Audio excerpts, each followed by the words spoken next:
Le secret avait été bien gardé. Depuis un an maintenant se prépare un spectacle qui devrait marquer les esprits. Le projet est né d'une rencontre entre le producteur de Monaco, Salim Zegdar, et l'un des créateurs du cirque éloise, Jeannot Pinchot.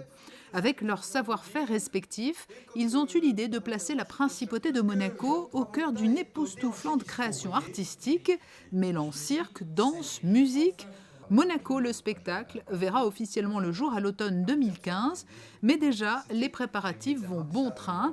Des décors aux numéros qui seront présentés en passant par la chorégraphie, les costumes et surtout le récit qui reposera non pas sur l'histoire de Monaco, mais sur les valeurs que véhicule la principauté à travers son aura légendaire, son rayonnement culturel et sportif, ou ses engagements internationaux. Au premier abord, c'était surprenant et après une conversation plutôt longue, il m'a convaincu et je me suis dit, tiens, on va relever le défi, mais il faut raconter une histoire.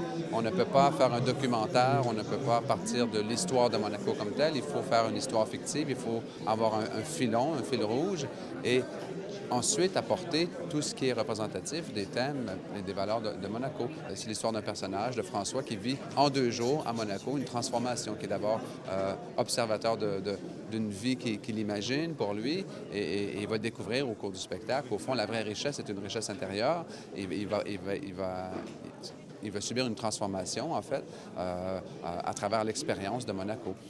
Sur scène, 35 artistes relèveront ce défi artistique, un show contemporain grandiose où le spectateur sera plongé dans un univers onirique.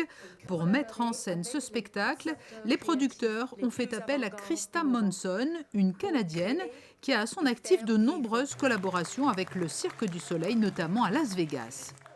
J'ai commencé avec un esprit d'écoute. C'est quoi l'impression de Monaco pour les gens des autres pays et même pour les gens ici?